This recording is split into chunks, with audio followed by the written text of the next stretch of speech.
할렐루야. 아멘.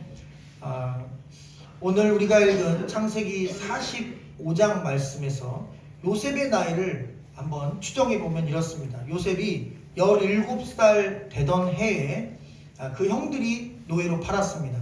그리고 노예로 끌려가서 무려 13년 동안 그는 노예 생활과 감옥에서 죄수로 생활합니다. 그리고 그가 만으로 30세가 되었을 때 애굽의 총리가 되었습니다. 그리고 그 총리가 되던 바로 그날 그는 왕의 꿈을 해보게 줬습니다. 그 왕의 꿈은 이랬습니다. 7년 동안 풍년이 있을 거고 그때 잘 대비해놓고 7년 뒤에 있을 흉년을 준비한다면 그 14년의 기간 동안 나라도 망하지 않고 주변 국가의 사람들도 굶어 죽지 않게 할 묘책이 될 겁니다 라고 이야기했어요.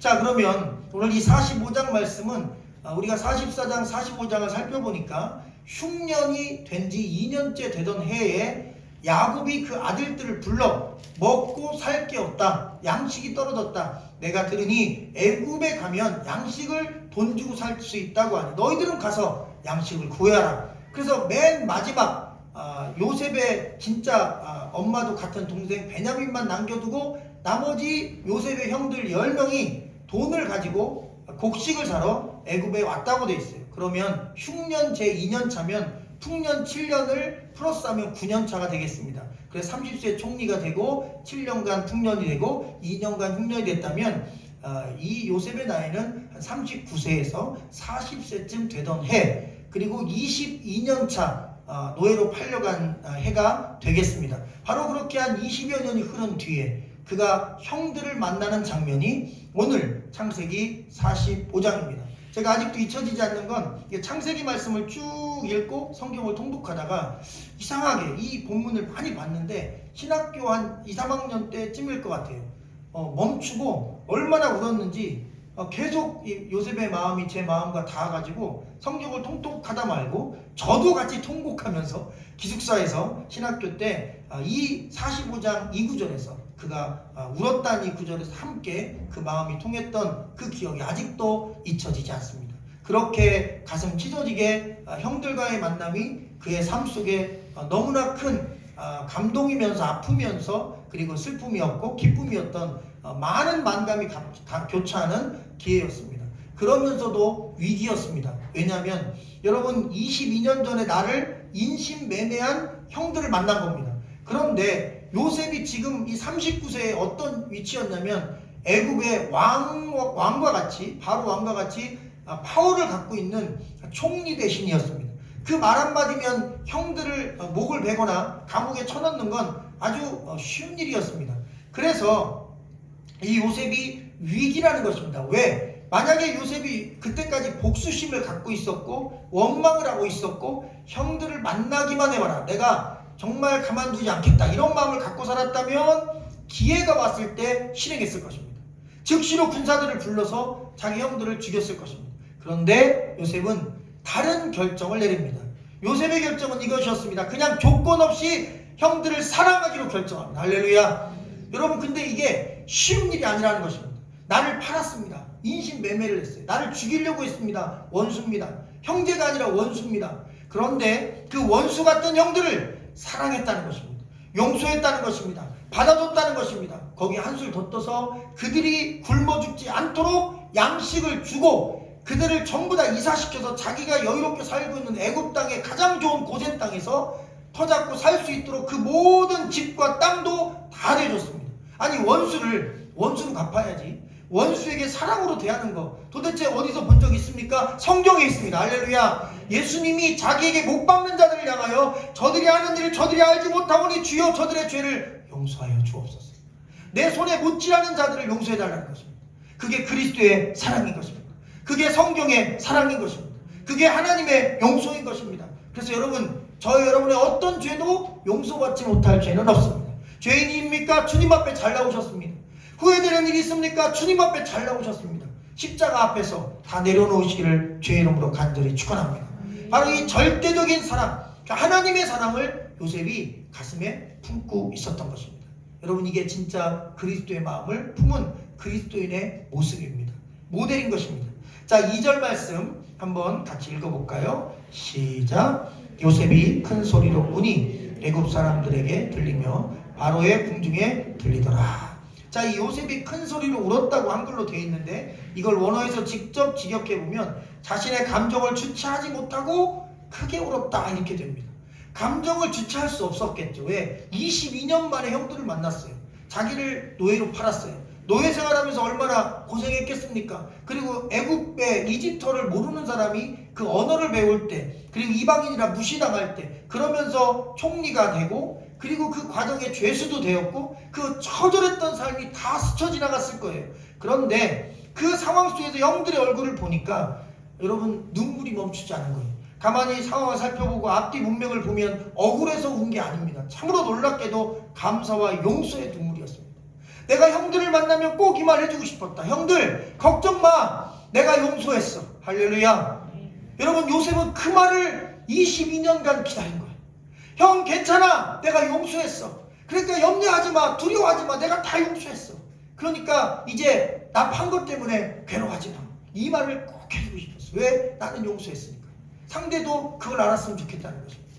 자, 그래서 그는 통곡하며 울었습니다. 성경 어디에도 요셉이 울었다는 구절이 17세부터 이 22년간 어디도 없어요. 노예가 됐을 때 울었다는 얘기도 없고, 그가 또 감옥에 갈 때도 억울하다고 울부짖었다는 얘기 없어요. 아무 말도 안 하고 그냥 묵비권을 행사하고 아무 얘기도 하지 않고 입 다물고 그냥 들어가서 묵묵히 하루하루를 최선을 다해 살았어요. 그런데 그가 자기 형들을 봤을 때 울었어요. 왜? 그 형들을 용서하기까지 쉬운 게 아니었습니다. 여러분 용서가 쉽습니까? 세상에서 가장 힘든 일이 용서입니다. 여러분 마음속에 원한 있는 사람, 또 불편한 사람 있지요. 그 사람 용서가 됩니까? 안 됩니다. 기회만 되면 혼내주고 싶죠. 저도 가만히 살펴보면 뼈 아픈 아픔을 준 분들이 조금 있어요. 뭐 멀리도 있겠지만 뭐 학교에서 한 15년 생활하다 보니까 학교 안에 참 어려운 분들이 있더군요. 이게 행정적으로 잘 이렇게 대화가 안 되는 분들이 있어요. 가서 몇 번 사정하고 이렇게 도와달라고 아무리 얘기해도 정말 반일도 안 들어가는 무서운 분들이 계셔요. 근데 아무리 얘기해도 안 되는데 그건 해야 되고, 그분이 권한은 다 갖고 있고, 그러니까 어떻게 뭐 중간에 껴서 방법이 없는 거예요. 날짜는 다 다가왔고, 그러면서 서로 부딪히고 갈등하는 일들이 원치 않게 생기더라고요. 그러다 보니 그분들에게 좋은 마음을 가질 수는 없습니다. 그리고 그분들의 애경사가 있다고 연락이 와도 가고 싶은 마음은 참 생기지 않아요. 그런데 정말 올 게 왔어요. 지난 여름에 그 집에 애사가 생긴 겁니다. 제가 학교 나오면서 다시는 그분과 그렇게 만나진 않았으면 좋겠다. 왜? 이상하게 심장이 좀 떨려요. 서로 많이 부딪혔기 때문에 서로 그냥 지금처럼 평온하게 안 보고 살면 마음으로라도 그냥 용서하고 넘어가겠다. 근데 얼굴을 보면 또 올라와요. 참 신기하더라고요. 그 사람을 만나면 갑자기 옛날에 그 상처가 막 올라와요. 여전히 그분은 그 자세니까 나도 어쩔 수 없어요. 잘해주고 싶어도. 그런데 애사가 생긴 거예요. 그래서 갔습니다. 근데 참 신기하더라고요. 슬픈 일을 당하고 마음이 허전하니까요. 불편한 사람이 왔는데도 고맙다고 손을 잡아주시더라고요. 거기서 깜짝 놀랐어요. 사람이라는 게 항상 강한 게 아니구나. 자기가 정말 예기치 못한 아버지가 갑자기 돌아가시는 사고가 있었거든요. 자기가 정말 사랑하는 부모님이 돌아가시는 갑작스러운 충격을 받았는데 조금 불편했지만 찾아온 목사를 보고 손을 꼭 잡고 고맙다고. 그러니까 지금 이후로는 이제 괜찮아요. 그거 손 한번 따뜻하게 서로 잡아준 것 때문에 그런지 카톡도 자주 옵니다. 조금 부담스러워요. 너무 빨리 막 확 들어오시니까 깜빡이 안 켜고 들어오셔요. 그래서 관계가 아주 부들부들하게 잘 풀렸습니다. 쉽지 않더라고요.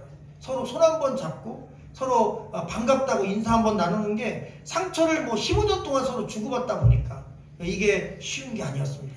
용서라는 거 어려운 일입니다. 용서 쉽지 않습니다. 그런데 요셉이 용서했습니다. 나를 팔았지만. 왜 용서했느냐는 우리가 성경을 보지 않아서 잘 모르겠지만 44장에 나와요. 우리가 다 읽을 수는 없지만 44장이 이렇게 되어 있습니다. 유다라고 하는 형이 있어요. 그 유다라는 형이 여러분 회심했습니다. 회개를 했습니다. 어떻게 알 수 있냐면 아버지 야곱이 양식을 사오라고 보냈어요. 근데 요셉이 양식을 주긴 줬는데 미션을 줬어요. 다음에 너희가 양식이 필요해서 얼마 뒤에 올 때는 너희들의 막내 동생 베냐민을 데려오라고 했습니다. 왜? 요셉은 자기 동생을 아니까, 동생을 안 왔다고 하니까 그 핑계 대고 동생을 데려오라는 거예요. 그런데 아버지 야곱은 상처가 있어요. 트라우마가 있어요. 왜? 자기 아들 요셉을 22년 전에 형들에게 보냈다가 죽어서 안 돌아왔다고 그는 믿고 있거든요. 근데 형들에게 그 막내, 정말 진짜 막내인 베냐민 그 아들까지 보내서 형들이 어디다가 팔아먹었는지 죽였는지 알지 못하게 없어져 버리면 자기는 못 살 것 같아. 막내가 없으면. 그래서 죽어도 안 보내는 거예요. 근데 양식이 다 떨어졌어요. 그리고 굶어 죽게 생겼어요. 그러자 유다가 나섭니다. 이렇게 얘기합니다. 아버지, 제가 책임지겠습니다. 제가 목숨 걸고 동생을 데려오겠습니다. 그 약속을 받아내서 굶어 죽지는 말아야 되니까 어렵게 막내 동생을 데려왔는데 요셉이 드라마를 하나 만들었어요. 이 베냐민을 가지고 형들이 진짜 회개했는지 알려고 스토리를 하나 만들어서 이 막내 동생 자루 주머니에다가 너무나 아끼는 금잔들을 감춰놓고 그러고 떠나보낸 다음에 군인들을 보내서 내 자를 훔친 자를 우리가 잡아가겠다. 그리고 베냐민을 죄인으로 잡아가지고 그를 끌고 가는 거예요. 그리고 나머지 형들은 죄가 없으니까 가라는 거예요. 근데 난리가 난 거예요. 왜? 베냐민을 놓고 가면 아버지가 죽겠다고 했어요. 나는 더 이상 살지 않겠다. 베냐민 반드시 살려서 돌아와라. 근데 형들은 아버지와 약속했어요. 반드시 베냐민과 함께 오겠다고. 그때 유다가 또 나섭니다. 이렇게 얘기합니다. 요셉이 총리가 자기 동생인지 모를 때죠. 총리님, 제 아버지와 이 아들은 같은 목숨입니다. 얘가 안 가면 아버지 죽습니다. 그래서 저는 제 목숨을 대신 내놓겠습니다. 제 동생을 보내시고 저를 죽이든 살리든 저를 잡으십시오. 그리고 과거에 한번 제 동생 중에 하나를 죽이고 그리고 노예로 팔고 아버지에게 거짓말한 적이 있습니다. 그래서 다시는 내 아버지를 속일 수 없습니다. 그러면서 내 아버지를 다시는 속이는 죄를 짓지 않겠다고, 그리고 내 동생을 다시는 노예로 팔지 않겠다고, 그러니 내가 노예가 되겠다고 막 이 유다가 그 전에 자기를 팔았던 유다가 자기 동생 베냐민은 못 팔겠다고 막 이러니까 거기서 눈물이 난 거예요. 사실 그 장면 이후에 바로 이 45장 첫 절에 그 모든 사람들을 물려놓고 형들 앞에서 통곡하며 나는 요셉이라 공포한 거예요. 왜? 자기 형들이 회개한 걸 보았어요. 자기를 판 걸 후회하는 걸 보았어요. 여러분, 회개하는 자에게 하나님의 은혜가 임하는 것입니다. 여러분, 22년 걸렸어요. 형들이 회개하는데 내 동생을 팔아먹고 아버지를 속인 죄, 그것이 얼마나 큰 죄인지 깨닫는데 22년 걸렸어요. 그리고 그 22년 동안 이 요셉은 자기 형들을 용서하는 시간을 가졌어요. 그래서 둘이 그때 딱 만나서 서로 화해하게 되었던 것입니다. 할렐루야.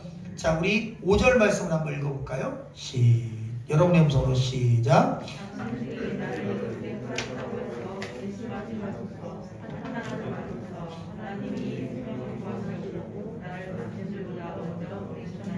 아멘. 거기 오면 한탄하지 마소서 그랬는데 직역하면 그러므로 당신들 스스로에게 화내지 마소서 이런 뜻입니다. 분노하는 거예요. 왜? 나는 요셉입니다 하는 말을 듣자마자 죽을 걱정을 한 것입니다. 왜? 아직 요셉이 자기들을 용서한 걸 모르니까요. 자기 동생이 자기들을 죽여야 마땅하다고 생각했습니다. 왜? 자기들이 요셉을 그렇게 정말 자기들을 죽일 만큼 아주 큰 상처를 줬거든요. 동생을 죽이려고 했고 노예로 팔아먹었습니다. 그러니 얼마나 이 형들이 무서워 덜덜 떨었겠습니까? 그러니 당신들 마음속에 얼마나 화가 나고 분노가 나고 두려움에 떨겠어요. 바로 그때 한탄하지 말라고 이야기한 것입니다. 사실 여러분, 이 창세기 45장은 뭔가 잘못된 것입니다. 왜? 원래 45장엔 이런 얘기가 있어야 됩니다. 요셉이다, 내가 요셉이다, 너희들이 나를 22년 전에 팔아먹었지, 이 못된 형들아, 너희들을 죽이기 위해 내가 칼을 갈았다, 얘들아 잡아 쳐넣어 짐승의 밥이 되게 해라, 아니면 목을 베어라, 이렇게 해서 뭔가 그렇게 딱 멋지게 명령하고, 그리고 권선징악이라고 하죠. 원래 사극이 그런 거 아닙니까? 악을 행한 자를 벌하고 또 피해본 사람은 높은 데 올라가고 잘 된 다음에 그렇게 해서 딱 끝나면 되는 장면입니다. 그런데 그게 그렇게 되지 않았어요. 반전이 있었습니다. 원수를 갚지 않았어요. 나는 당신을 용서했다는 것입니다. 그러니 염려하지 말고 한탄하지 말라는 것입니다. 심지어 성경에 보면 그를 감옥에 집어넣고 억울하게 죄수로 만들었던 보디발이나 그 아내를 잡아서 처벌했다는 얘기조차도 없어요. 여러분, 그래서 이 말씀을 묵상하면 너무나 이해가 안 됩니다. 현실과 상황이 이해가 안 되는 것입니다. 우리가 갖고 있는 상식으로 이해가 안 돼요. 그래서 어떻게 요셉이 그런 행동을 할 수 있었을까? 어떻게 그런 결정을 내릴 수 있었을까? 보니까 요셉에겐 특별한 인생 해석 방법이 있었던 것입니다. 그의 눈은, 그가 자기 자신의 인생을 바라보는 눈은 보통 사람과 달랐어요. 왜? 보통 사람은 내 인생으로 생각하는데 그는 하나님이 내 인생의 주인이라고 믿고 있었던 거야. 할렐루야. 그래서 내가 노예로 팔려가는 과정도 하나님의 뜻이 있을 것이다. 하나님의 계획이 있을 것이다. 내가 죄수로 감옥에 갇히는 것도 내가 지금은 어둠 속에 있지만 이 또한 하나님의 놀라운 구원 계획이 있을 것이다. 할렐루야. 한번 따라해볼까? 내 인생은 내 뜻대로가 아니라 하나님의 계획 안에서 가는 것이다. 그런 믿음을 갖고 있었던 거예요. 여러분, 이게 그의 신앙의 위대한 점인 것입니다. 다른 게 아닙니다. 현실과 상황을 보지 않고 믿음의 눈으로 하나님이 나의 인생을 주도하시고 주권적으로 인도하신다. 내가 고난의 길을 걸은 이유가 무엇일까? 그는 생각해 보았습니다. 내가 지금 여기 있는 이유는 무엇일까? 그는 생각해 봤습니다. 내 인생에 누가 진짜 주관자인가 인도자인가 생각해 봤습니다. 결론은 딱 하나, 하나님이시라는 것입니다.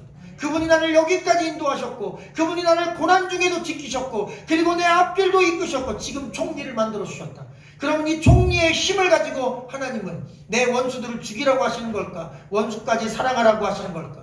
여러분, 그는 답을 얻을 수밖에 없었습니다. 하나님은 원수를 용서하라 하셨습니다. 내 이웃을 내 몸처럼 사랑하라 하셨습니다. 어려움 당한 자를 도우라 하셨습니다. 나에게 친한 사람뿐만 아니라 원수인 자들까지도 굶어 죽지 않게 도와주라 하셨습니다. 그 말씀에 순종했습니다. 그 이유는 내 인생이 하나님의 뜻 안에 있다는 것을 그가 보고 깨달았기 때문인 것을 여러분 믿으시기를 주의 이름으로 간절히 축원합니다. 그래서 그가 한 표현을 보면 주어가 다 내가 아니라 하나님입니다. 하나님이 나를 여기 보내셨다는 것입니다. 하나님이 여러분의 생명을 구원하기 위하여 여기에 보내셨다는 겁니다. 내가 아닙니다. 당신들도 아닙니다. 당신들이 나를 여기에 보낸 게 아닙니다. 하나님이 보내셨다. 은는 이가가 하나님 앞에 붙어 있습니다.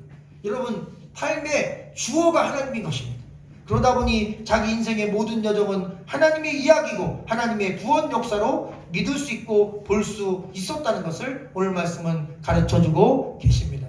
아멘. 8절 말씀을 마지막으로 한번 읽어볼까요? 8절입니다. 같이 시작. 그런즉 나를 이리로 보내니는 당신들이 아니요 하나님이시라. 하나님이 나를 바로에게 아버지로 삼으시고 그 온 집의 주로 삼으시며 애굽 온 땅의 통치자로 삼으셨나이다. 아멘. 너무나 위대한 고백입니다. 그런즉 나를 이리로 보내니는 당신들이 아니요 하나님이시라. 할렐루야. 오늘 저희가 여기 이 자리에 있습니다. 그냥 상식적으로 생각하면 내가 선택해서 주일날 이 교회에 나와서 이곳에 앉아있는 것입니다. 그러나 요셉이 갖고 있는 인생 해석의 관점으로 생각하면 우리 교회에 저와 여러분이 몇 년간 머물지는 아무도 알지 못하지만 적어도 오늘 이 순간 이 자리에 우리가 있는 것은 여러분 하나님의 인도하심인 것입니다. 할렐루야. 여러분의 길을 그분이 인도하십니다. 때로 여러분 위험한 길을 다니지만 여러분 사망의 험침한 골짜기를 다닐지라도 해를 두려워하지 않는 이유가 딱 하나 있습니다. 인생 위기 중에도 우리가 극복하고 참을 수 있는 힘이 있습니다. 하나님이 우리와 함께 하신다는 믿음 때문인 것입니다. 할렐루야. 하나님이 저와 여러분의 인생과 함께 하고 계심을 믿으시기를 주의 이름으로 간절히 축원합니다. 성경 창세기에 보면 6장에 노아 방주 이야기가 나옵니다. 이 노아 방주에 대하여 우리가 많이 들었는데 이 노아 방주에 한 가지 정말 중요한 점이 한 가지 숨어 있습니다. 비밀인데 이겁니다. 여러분, 노아 방주는 바다에다 만들지 않고 강에다 만들지 않고 산꼭대기에 만들었습니다. 그리고 노아 방주는 그 사이즈나 크기가 여러분 축구장보다 훨씬 큰 어마어마한 빅 사이즈입니다. 오늘날의 유조선만큼 큽니다. 그런데 그건 우리가 보편적으로 아는 건데 또 하나 중요한 게 있어요. 여러분, 노아 방주에는 도시 없습니다. 노아 방주에는 키도 없습니다. 노아 방주에는 여러분 엔진이 없습니다. 노아 방주는 그냥 무동력선인데 돛도 없고 심지어 방향을 결정하는 키도 없어요. 그러면 노아 방주는 그냥 상자입니다. 그냥 물 위에 띄워놓은 상자예요. 그럼 노아 방주는 목적지가 있을까요? 노아 방주는 어디로 갈 수 있을까요? 노아 방주는 그냥 허허벌판, 아니 망망대해에 둥둥 떠있는 그냥 표류하는 배인 것입니다. 그런데 놀라운 것은 노아 방주가 표류하지 않았고 노아 방주는 하나님이 예정하신 아라랏산 꼭대기까지 가서 거기에 머물렀습니다. 정확히. 그러면 노아 방주는 어떻게 움직였을까요? 그는 동력이 없는데, 그는 돛도 없는데, 그는 방향을 정하는 키도 없는데 어떻게 아무것도 아닌 박스인 상자인 노아 방주가 하나님이 정한 장소에 정확히 안착해서 거기에서 모든 동물과 사람들이 안전하게 내릴 수 있었을까요? 여러분, 노아 방주는 아무런 기도, 동력도, 방향을 결정할 그 어떤 장치도 없지만 노아 방주는 하나님이 직접 이끌어 주셨다는 것입니다. 여러분, 우리 인생이 노아 방주 같은 것입니다. 내가 아무리 방향을 정하고 목표와 꿈을 세워도 내 꿈대로 다 되지 않습니다. 그래서 여러분, 믿음이 필요합니다. 내 인생은 하나님의 손에 붙잡혀 있는 것입니다. 할렐루야. 내 앞길은 하나님이 열어주시는 것입니다. 아멘. 나는 하나님과 동행하는 하나님의 백성입니다. 이쯤 되면 그 어떤 위기 속에서도 우리가 그것을 담담하게 이겨낼 수 있는 힘이 생기는 것입니다. 내 인생의 주관자가 하나님이다. 현실적으로 어려운 일을 당하면 참 이해가 되지 않는데 나중에 그런 상황이 다 지나고 세월이 지난 다음에 그 상황을 뒤를 돌아서 한번 보잖아요. 중학교 때, 고등학교 때, 또 가정에 불화가 있을 때, 어려움이 있을 때, 아팠다가 힘들었을 때, 이런 과거에 있었던 일을 돌아보면 아, 그래서 그랬구나, 하나님의 뜻이구나 라고 지난 시간을 돌아볼 때 깊은 하나님의 섭리가 있음을 깨달을 때가 있는 것입니다. 여러분, 우리는 망망대해를 표류하는 상자나 그런 어떤 배가 아닙니다. 하나님께서 우리의 키가 되시고 하나님께서 우리 삶의 엔진이 되십니다. 내가 너를 떠나지 않을 것이고 내가 너와 함께 할 것이니 나는 내 하나님이 됨이니라. 그러니 내 자녀들아, 놀라지 말라, 두려워하지 말라. 내가 너와 영원히 함께 하리라. 요셉은 그 하나님, 함께 하신 하나님, 자기 인생을 이끄시는 하나님, 자기 인생의 어떤 상황 속에서도 자기를 버리지 않는 그 하나님을 그는 철저히 의지했고 자기 인생을 하나님의 앵글로 보고 하나님의 뜻으로 보고 하나님의 사명으로 보았습니다. 오늘 말씀에서 한 가지 중요한 구절 살피고 기도하겠는데, 바로 생명을 구원하려고 나를 당신들보다 먼저 이곳에 보냈다고 했습니다. 여러분, 이 사상의 관심은 간단합니다. 정치에 관심 있고 경제, 먹고 사는 거, 쾌락, 성공, 잘 되는 거, 합격, 이런 것에 관심이 있습니다. 그런데 여러분, 하나님은 어디에 관심이 있어요? 딱 하나에 관심이 있습니다. 생명을 구원하는 것입니다. 예수님은 무엇을 위해 오셨어요? 우리의 생명을 구원하기 위해 오셨습니다. 성경은 어떤 책이에요? 생명을 구원하는 책입니다. 그리고 하나님께서 우리의 인생 역사에 함께 하신 이유가 있습니다. 나를 구원하고 나를 통해 우리 가정과 인류 구원을 원하기 때문인 것입니다. 그래서 먼저 하나님이 여러분을 그리고 저를 구원해 주셨습니다. 할렐루야. 그리고 이제 저와 여러분을 통해 우리 가족을 구원할 차례입니다. 그리고 우리를 통해 우리 주변에 있는 이웃들을 구원할 차례입니다. 조용히 기도하며 사랑으로 대하며 하나님이 이끌어 주실 때까지 인내하며 참다 보면 가족 구원도 이루어지고 이웃 구원도 이루어지는 놀라운 역사가 있을 것입니다. 내가 이 땅에 존재하는 가장 강력한 이유와 목적은 영혼을 구원한 것입니다. 하나님은 그것을 위해 우리와 함께 하시고 또 그것을 위해 우리를 붙드실 것입니다. 이 사명이 있음을 기억하시고 믿음으로 승리하시라는 하나님의 말씀이었습니다. 기도하겠습니다.